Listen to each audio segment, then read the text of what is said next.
Hello everybody! Today I'm doing something different. I'm nailing my lumber this morning. And what I'm about to cut is oak.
Check that out.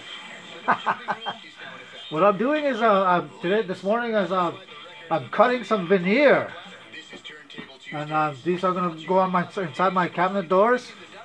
So that's what I'm doing today. So in September 1978, when Blondie released their album Parallel Lines, that was their third album.